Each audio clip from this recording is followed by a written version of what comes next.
우리는 지난 한 4개월이 넘도록 약 18주간 바울의 일행이 지중해에서 광풍을 경험한 내용을 함께 살폈습니다.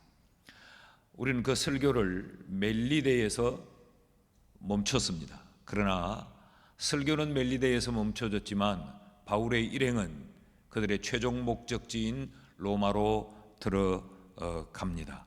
사도행전 28장 16절 말씀에 보면 우리가 로마에 들어가니, 이 바울의 일행은 이제 로마에 입성을 하게 됩니다. 그리고 그 로마에서 어떤 일들을 감당했는가?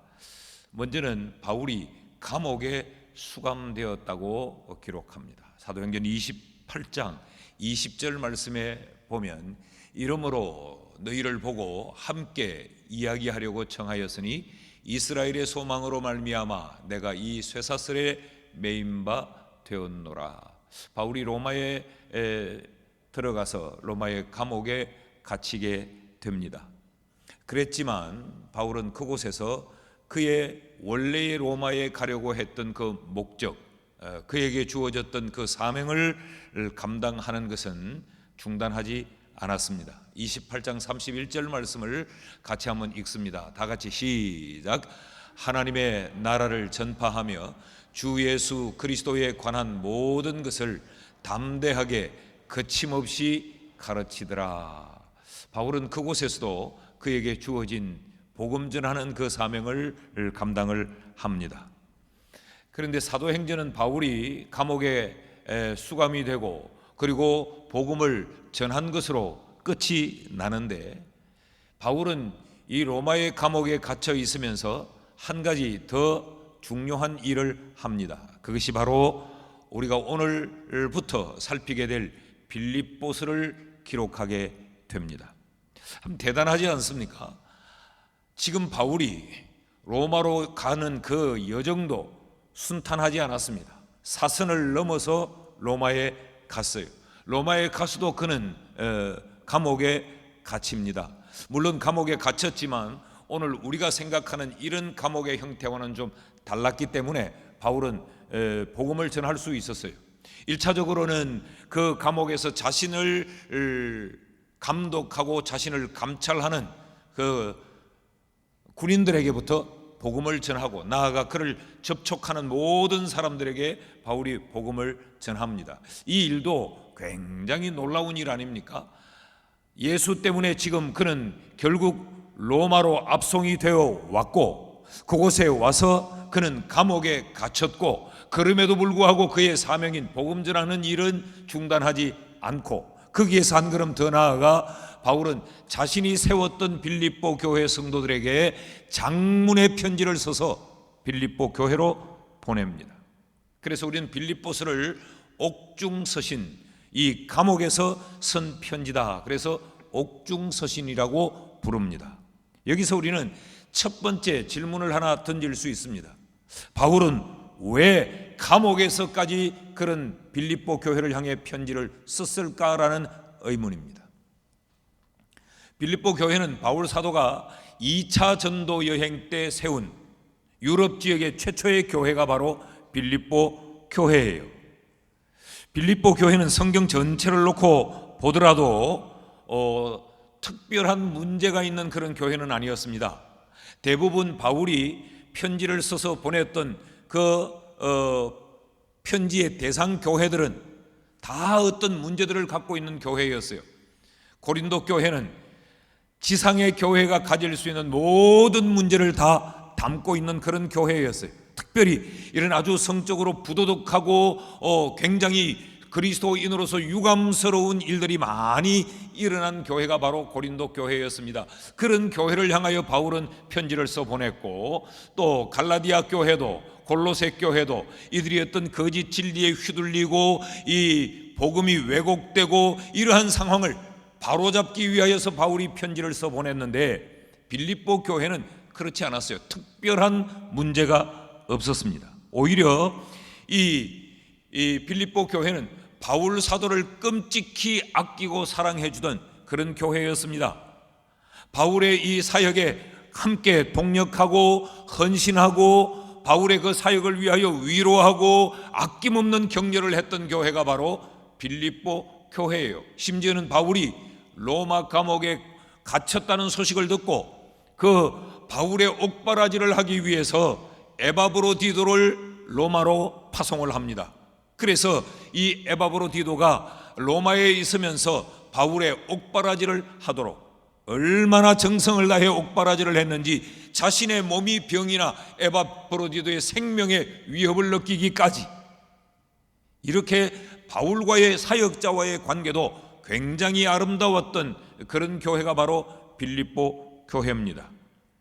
2장 25절 26절 말씀을 보면, 그러나 에바브로디도를 너희에게 보내는 것이 필요한 줄로 생각하니, 이제 바울이 하는 말이죠.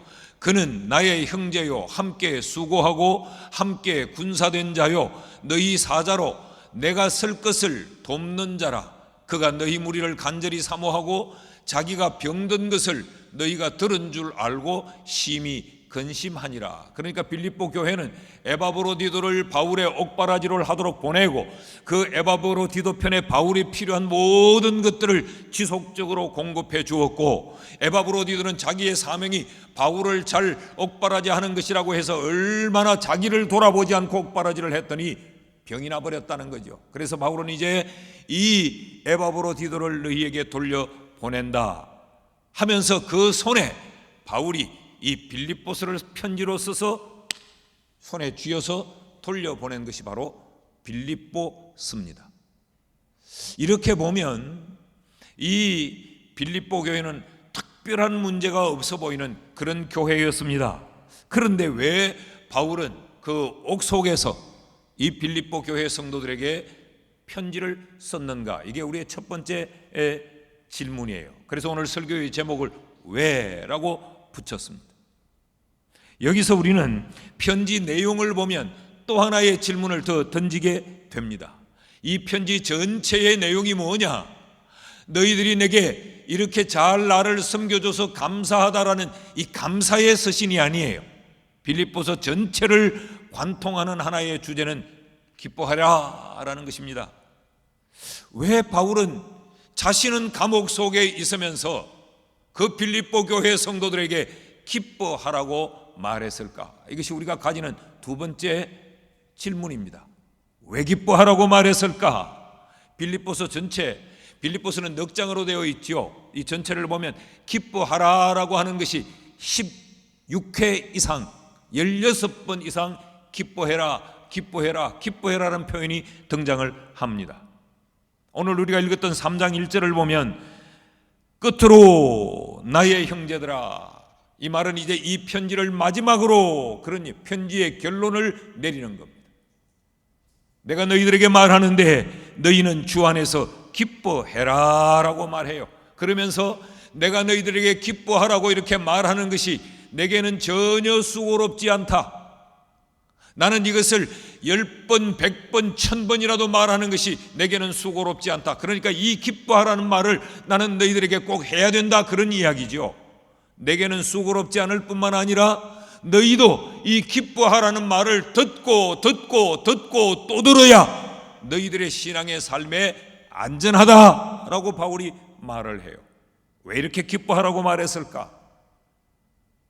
빌립보서 마지막 장 4장에 가면 4장 4절에서 바울은 또 이렇게 말합니다. 주 안에서 항상 기뻐하라.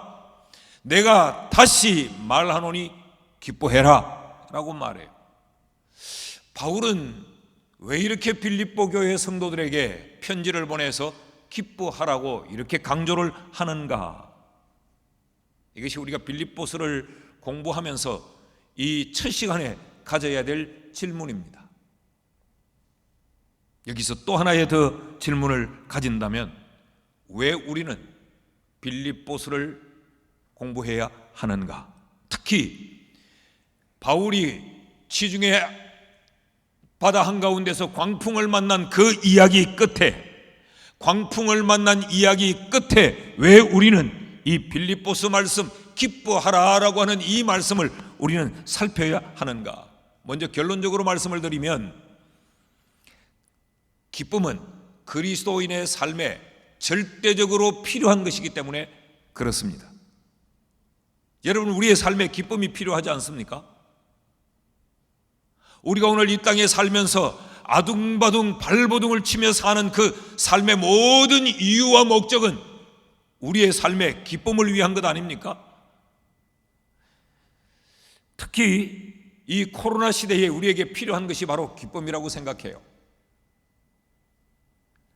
끝날 듯 하면서 또 확산되고 또 확산되고 또 확산되고,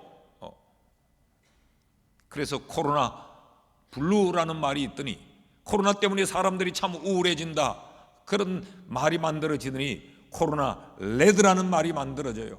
코로나 때문에 사람들이 아주 이유 없는 그런 분노, 감정의 폭발이 너무 격해진다, 이게 사회적으로 심각한 현상이다 라고 하더니 이제는 코로나 블랙이라고 말해요.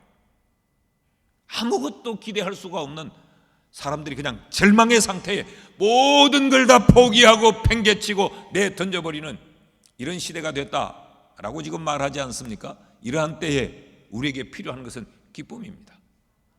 우리 손에 돈 20만 원, 25만 원 이 재난지원금 전해주는 것보다 우리의 근본적으로 우리의 삶에 기쁨이 주어지는 것이 우리에게 필요하지 않습니까? 그래서 우리는 이 빌립보서를 살피는 것이에요.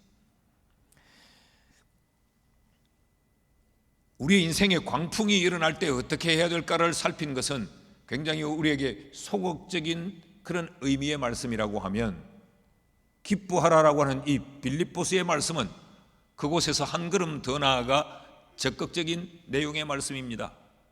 그 광풍을 어떻게 이기고 그 광풍 속에서 우리가 무엇을 생각하고 어떻게 견딜까라는 자리에서 한 걸음 더 나아가 어떻게 하면 우리가 기쁨을 누리며 살까라고 하는 것 때문에 우리는 이 빌립보서 말씀을 이제 연결해서 살피려고 하는 겁니다. 또 하나, 왜 빌립보서를 우리는 지금 공부해야 되는가? 그것은 기쁨의 삶을 살기 위한 원리, 그 법칙을 배우기 위함이에요.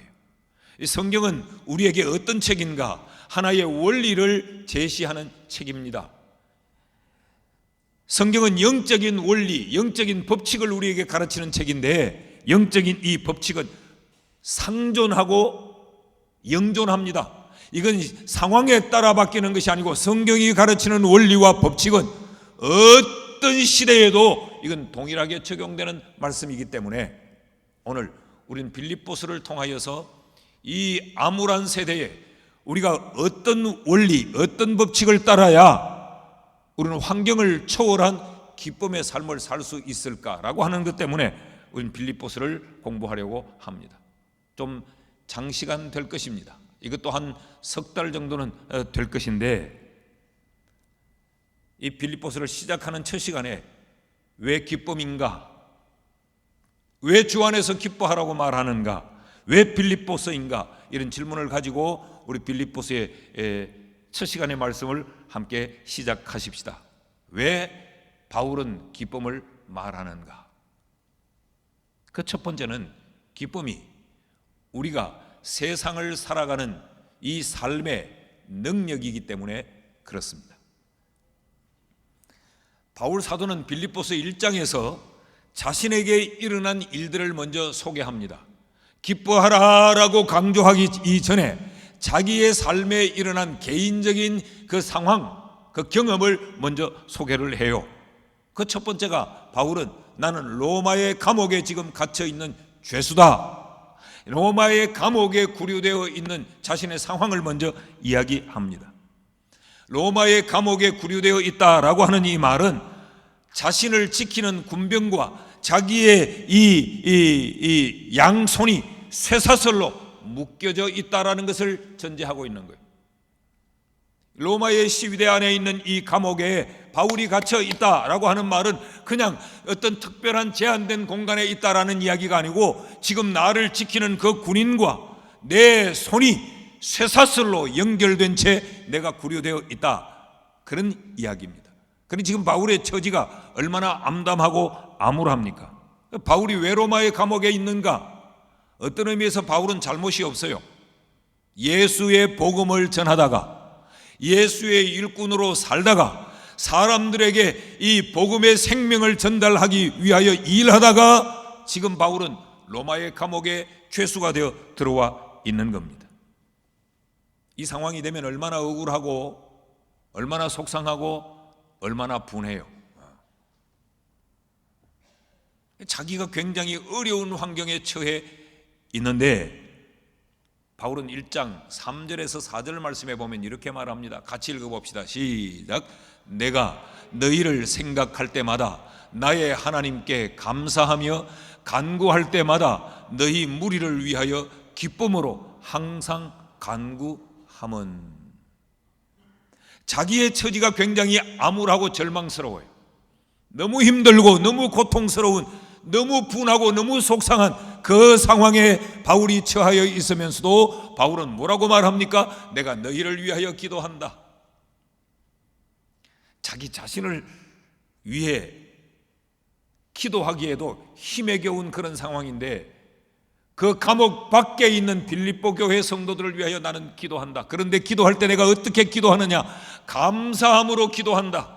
그리고 내가 기뻐하면서 너희를 위하여 기도한다라고 말해요. 자기가 처하여 있는 그 절망의 상황을 감사할 수 있도록 만들어준 것, 그것이 바로 자기 속에서 터져나오는 그 기쁨으로 말미암았다고 바울은 지금 말하고 있는 것이죠. 죄수의 신분으로 바울이 겪었던 상황을 말하면서 또 하나, 내가 이렇게 감옥에 있으니까 사람들이 나를 시기하여서 내게 고통과 괴로움을 더해 주려고 일들을 꾸미는 것을 내가 지금 듣고 있다. 어떤 일들이 일어나고 있는가? 바울이 막 복음을 전하다가 사람들이 전부 바울 하니까 이러다가 바울이 지금 감옥에 갇혀버렸단 말이죠. 그랬더니 사람들이 이때다, 바울의 자리를 우리가 꿰찰 수 있겠다. 바울이 어떤 인기, 바울이 가지고 있던 그 지위, 이런 것들을 이때야 우리가 거머쥘 수 있겠다라는 마음으로 복음을 전하는 일들이, 사람들이 일어나더라는 거예요. 한 무리는 바울이 복음을 전하니까 우리로라도 대신해서 복음을 전해야지, 이런 순수한 마음으로 복음을 전하는 사람이 있는가 하면, 또 한 무리는 이때다, 바울의 그 자리를 우리가 꿰어차자. 그럼 바울은 아마 굉장히 속상하고 더 힘들 거야 라는 아주 순수하지 못한 동기로 복음을 전하는 거예요. 그런 상황에 바울이 1장 15절 말씀을 보면, 어떤 이들은 투기와 분쟁으로, 어떤 이들은 착한 뜻으로 그리스도를 전파한다. 그래서 17절 말씀에 투기와 분쟁으로 복음 전파하는 자들이 그 목적이 뭐냐? 그들은 나의 매임에 괴로움을 더하게 할 줄로 생각하여 순수하지 못하게 다툼으로 그리스도를 전파하더라. 자, 이런 상황에 사람으로 말미암는 이 고통이 바울에게는 아주 극심한 상황에 처하도록 만들어 놓습니다. 그런데 18절 말씀을 보면 바울이 이렇게 말해요. 같이 읽어볼까요? 시작. 그러면 무엇이냐? 그 치레로 하나, 참으로 하나, 무슨 방도로 하든지 전파되는 것은 그리스도니 이로써 나는 기뻐하고 또한 기뻐하리로다. 그래도 나는 내 속에 기쁨이 넘친다. 지금도 나는 기쁘고 앞으로도 계속 나는 기뻐할 것이다. 이게 지금 바울의 마음이에요.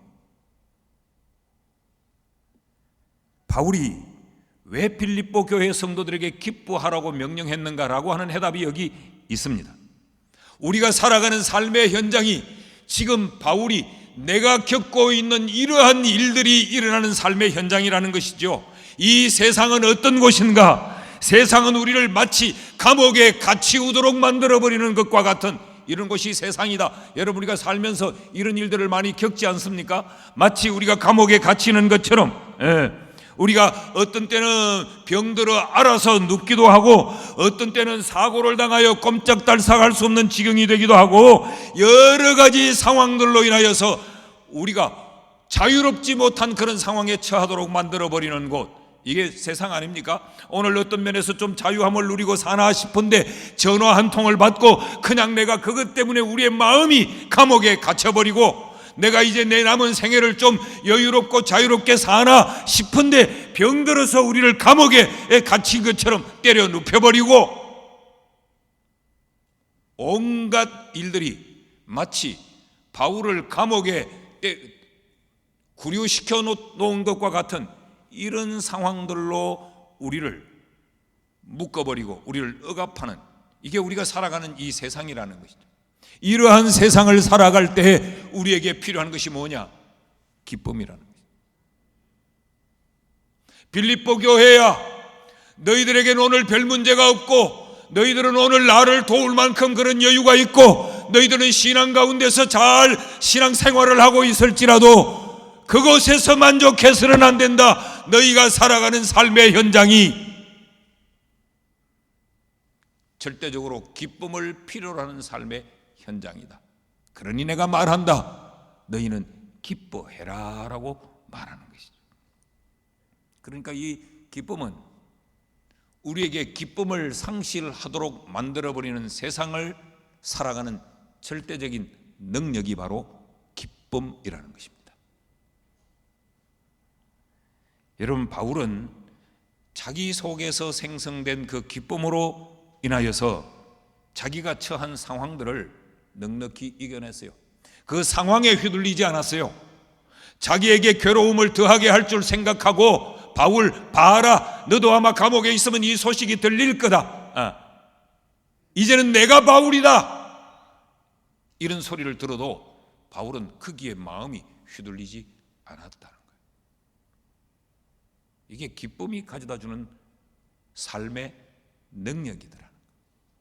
사랑하는 여러분, 빌립보서를 읽어보면 감옥 속에 있는 이가 이런 사람들로 인하여서 이런 더 고통스러워야 할 수밖에 없는 이런 소리, 이런 상황들을 들음에도 불구하고 바울은 원망했다거나 낙담했다거나 분노했다거나 이런 기록이 전혀 없어요.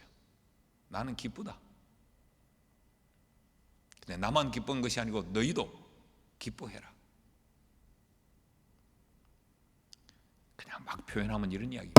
기쁨이 최고다. 기쁨으로 모든 삶의 상황들을 이겨낼 수 있다는 것이죠. 그래서 지금 바울은 빌립보 교회 성도들에게 기뻐해라 라고 편지를 주고 있는 것입니다. 사랑하는 여러분, 우리도 기쁨으로 세상을 이기는 능력 있는 성도들이 될 수 있기를 축복합니다. 둘째로, 왜 기쁨인가? 기쁨은 우리가 세상을 살아가는 삶의 능력일 뿐만 아니라 기쁨은 우리의 연약함을 채워줄 수 있기 때문에, 우리의 연약함 때문에 우린 기뻐하는 삶을 살아야 하는 겁니다. 여기 연약하다라고 하는 것은 신체적인 면을 말하지 않습니다. 무슨 몸이 어디 좀 약하다 이런 어떤 신체적인 연약함을 말하는 것이 아니고 우리의 본질적인 상태를 말해요. 우리 인생은 본질적으로 연약한 존재입니다. 빌립보서는 바울이 빌립보 교회 성도들에게 보낸 편지입니다. 빌립보 교회 성도들에게 본질적으로 연약한 모습들이 그들에게 있었다는 말이죠. 1장 15절 말씀을 다시 보면 어떤 이들은 투기와 분쟁으로, 어떤 이들은 착한 뜻으로 그리스도를 전파하니, 이 그리스도를 전파하는 이 그리스도인들을 지금 두고 이야기하는 겁니다. 예수 믿는 사람인데, 성도인데, 그래서 복음도 전하고 전도도 하는 성도인데 그들 가운데 순수한 마음으로 하는 이들도 있지만 투기와 분쟁으로 하는 이들도 있다는 거예요. 여러분, 우리가 살면서 우리가 이런 거 경험하지 않습니까? 정말 순수함으로 주의 일을 하는 경우도 있지만 순수하지 못한 마음으로 휴일에 열심을 내는 이들도 있어요. 그러니까 이런 것이 그리스도인이면서도 육을 입고 있기 때문에 그 본질적인 연약함 때문에 나타나는 현상들이라는 거예요. 17절 말씀도 1장 17절도 보면요, 그들은 나의 매임에 괴로움을 더하게 할 줄로 생각하여 순수하지 못하게 다툼으로 그리스도를 전파하니라. 빌립보 교회는 큰 문제는 없었는데 이 성도들이, 육을 입고 있는 성도들의 그 육체적인 본성 때문에 이들은 다툼이 일어나고 시기가 일어나고 이런 일들이 그들 가운데 일어나고 있었다는 거죠. 2장 2절에서 3절 말씀도 보면 빌립보 교회 성도들에게 바울이 이렇게 말합니다. 너희는 마음을 같이하여 같은 사랑을 가지고 뜻을 합하여 한 마음을 품어 아무 일에든지 다툼이나 허영으로 하지 말고 오직 겸손한 마음으로 각각 자기보다 남을 낮게 여기고. 빌립보 교회는 어떤 성적으로 문란하거나 교리적으로 엄청난 이런 혼란과 이 오해 속에 빠져 있지는 않은데 그 성도들에게 이런 육신의 연약한 모습이 있어서 남을 무시하는 일도 있고 한마음이 되지 못하는 일도 있고 이들 가운데 다툼도 있고 허영심도 있고 이런 일들이 그들 가운데 있었던 거죠. 그래서 2장 4절 말씀에도 보면 각각 자기 일을 돌아볼 뿐더러 또한 각각 다른 사람들의 일을 돌아보아 나의 기쁨을 충만하게 하라. 이들에겐 이기심도 팽배해 있었던 거죠. 그러니까 오직 나밖에 모르는 거죠. 남을 돌아보지 못하고 자기만을 챙기는 거죠. 여러분, 이 자신만을 생각하는 이 이기심은 타인에 대하여 굉장히 무정하고 냉정해집니다. 이런 모든 것들은 이들이 신앙 밖에 있어서 일어나는 일이 아니고 신앙 안에 있더라도 우리의 육체적인 본성 때문에 나타나는 현상들이에요. 이런 연약함을 가지고 있는 이들에게 필요한 것이 뭐냐? 기쁨이다. 다시 말하면 이 말씀을 뒤집어 놓으면 이런 육체적인 본성은 우리에게 여러 가지의 우리의 약함들로 인하여서 기쁨의 삶을 살지 못하도록 너희들에게 기쁨을 앗아가 버린다. 여러분, 시기심이 마음의 기쁨과 평안을 깨버리죠. 다툼이 기쁨을 뺏어가는 거죠. 마음에 순수하지 못한 마음이 그리스도를 전파해도 그 마음에 참된 기쁨이 없죠. 막 기쁜 척하고 나는 아무 일도 없는 척하고 하지만 그건 거짓된 기쁨입니다. 연출하는 가짜 기쁨이에요. 참된 기쁨을 빼앗기는 것이죠. 이런 우리의 육신의 연약함이 우리를 넘어지게 만듭니다. 이것이 우리를 범죄하게 만듭니다. 이것이 우리를 고통스럽게 만듭니다. 그래서 바울은 너희에게 기쁨이 필요하다. 기뻐해라 라고 말합니다. 내가 또다시 말하는데 너희는 기뻐해라. 내가 수없이 말해도 이건 지나치지 않다. 너희는 1000번 만번 들어도 그렇게 많이 들어야 너희에겐 안전하다라고 지금 바울이 기쁨을 이야기하고 있는 겁니다. 자, 그런데 이 연약함의 주소지가 어디냐?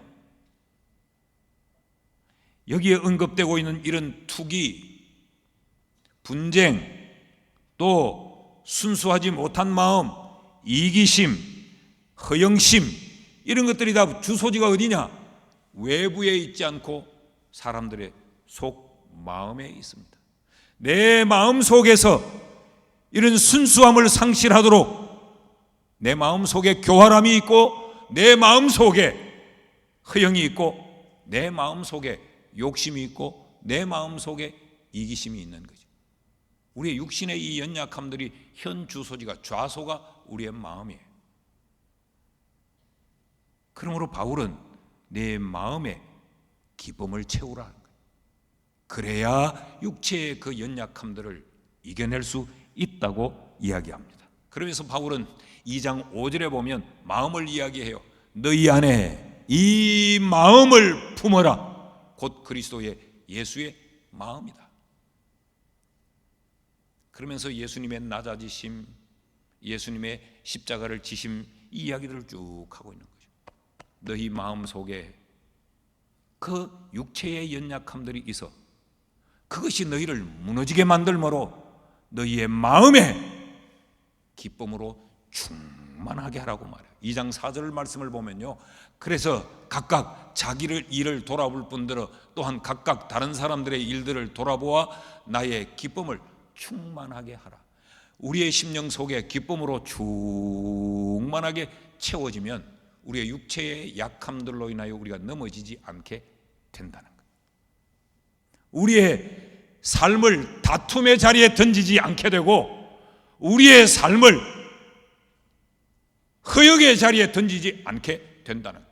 그러니까 바울은 지금 이런 이야기를 하는 거죠. 나는 이런 상황에 처해 있지만 내 마음에 나는 하늘에서 떨어진 사람이 아닌데 내게는 왜 고통스러움이 없겠느냐?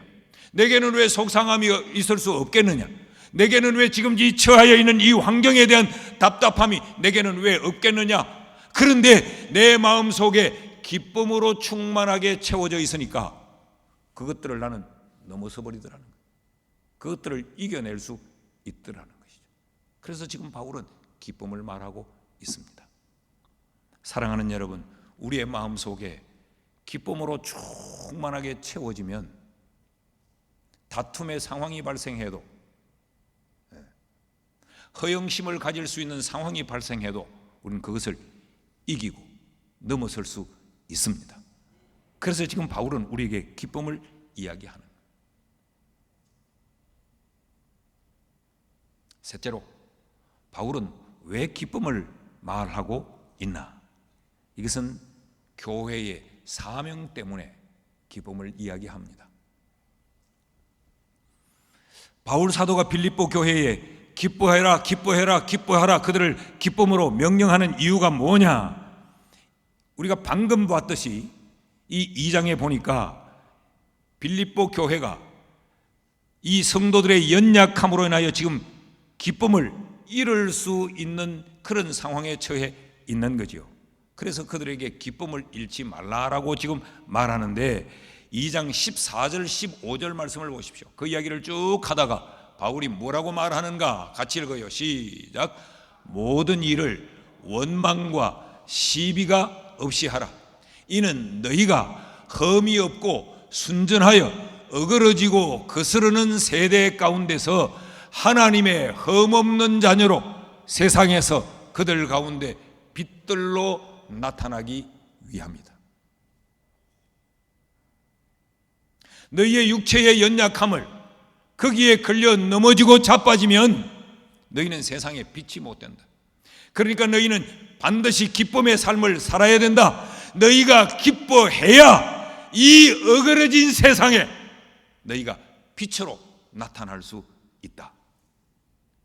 이게 바울이 기뻐하라고 명령한 세 번째 이유예요. 왜 기뻐해야 되는가? 교회가 교회다워지기 위해. 왜 기뻐해야 되는가? 성도가 성도다워지기 위해. 왜 기뻐해야 되는가? 우리가 세상에 빛이 되기 위해 우리는 기뻐하는 삶을 살아야 한다고 지금 바울이 말하는 거죠. 2장 18절 말씀 보십시오. 이와 같이 너희도 기뻐하고 나와 함께 기뻐하라. 세상에 빛으로 나타나기 위해서 너희가 해야 될 게 뭐냐? 기뻐하는 것이다. 너희도 나처럼 기뻐하자라는 게 바울이 빌립보 교회 성도들을 향한 권면이요 명령입니다. 여러분, 오늘 우리가 사는 세상은 바울이 살았던 그때나 지금이나 조금도 다르지 않습니다. 빌립보 교회 성도들은 별천지에 산 게 아니에요. 그들도 우리와 같은 세상 속에서 교회를 이루고 살았어요. 세상은 여전히 혼란스럽고 세상은 여전히 두려움의 현장이고 세상은 여전히 어두움의 빠져 있습니다. 세상의 사람들은 세상을 밝히려고 몸부림을 치지만 세상은 점점 더 어두워지고 있습니다. 이 어두운 세상 가운데 필요한 것이 뭐냐? 빛입니다. 빛. 어두운 세상 가운데 필요한 것이 빛인데 그 빛의 역할을 하나님은 우리에게 맡기신 거예요. 너희는 세상의 빛이라. 예수님이 친히 세상에 빛으로 오셨고 그 주님이 우리를 선택해서 너희도 세상의 빛으로 살라고 우리를 세워주신 거예요.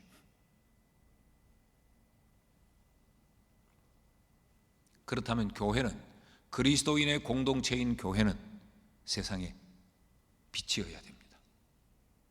우리에게 빛이 되라고 말하지 않고, 빛이 아닌데 빛이 되라고 말하지 않고 너희는 빛이다 그렇게 말하세요. 그러니까 이 빛은 근본적으로 어둠에 휩싸일 수가 없는 거죠. 빛이 가면 어둠이 쫓겨가게 되어 있습니다.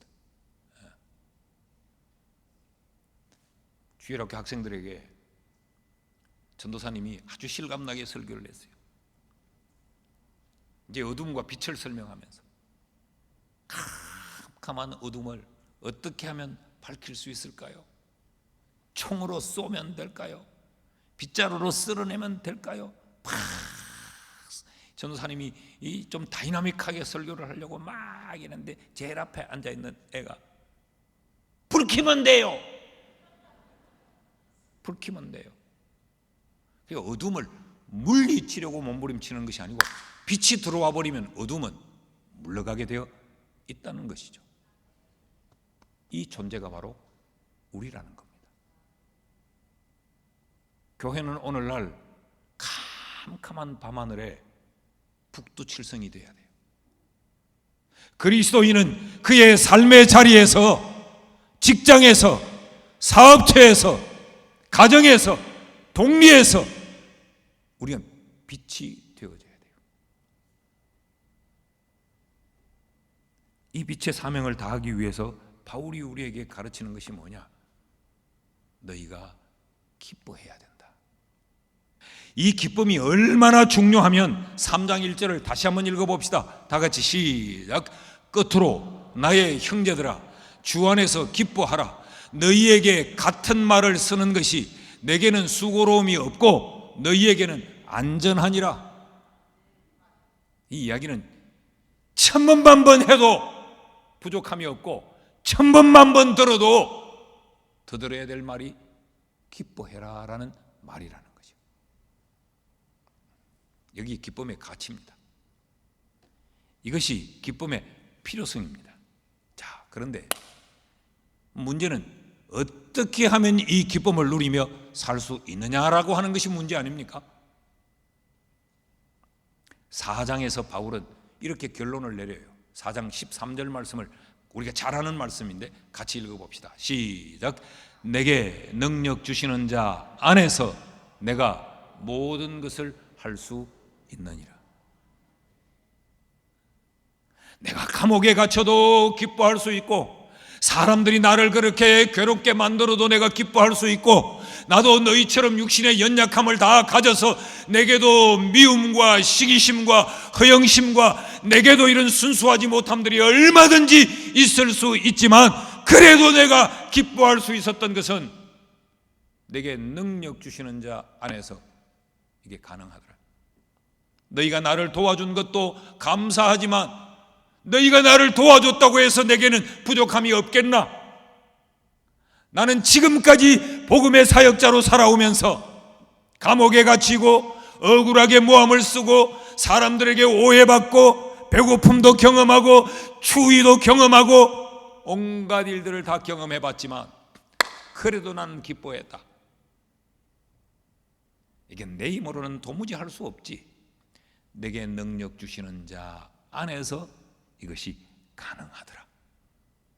그래서 바울이 지금 말하는 게 뭐예요? 기뻐해라 라고 말하지 않고 마음 단디 먹고 기뻐해라 라고 말하지 않고 주 안에서 기뻐하라. 주 안에서. 빌립보서는 전체 104절입니다. 104절 가운데 예수, 그리스도, 주, 구세주 이런 단어들이 51번이나 등장을 합니다.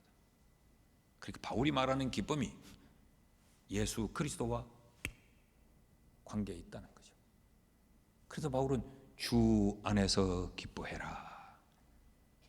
내 마음이 예수로 충만하면 기뻐할 수 있다는 거예요. 우리의 연약함도 내 속에 예수로 충만하면 기쁨으로 바꿀 수 있다는 겁니다. 어떤 상황이 내 앞에 펼쳐져도 내 속에 예수로 충만하면 기뻐하며 살 수 있다는 것이죠. 여러분, 그렇다고 하면 이 기쁨의 삶은 바울에게만 가능한 것이 아니고 빌립보 성도들에게만 가능한 것이 아니고 우리에게도 가능합니다. 왜냐하면 우리 속에 예수 그리스도가 계시기 때문입니다. 힘들고 어려운 세대에서 우리가 이 빌립보서를 오늘부터 매주 살펴나가면서 우리가 그저 광풍을 견디고 광풍을 이겨내는 정도가 아니라 한 걸음 더 나아가서 늘 기쁨 가운데 살아가는 그런 우리 성도들이 될 수 있기를 주의 이름으로 축복합니다.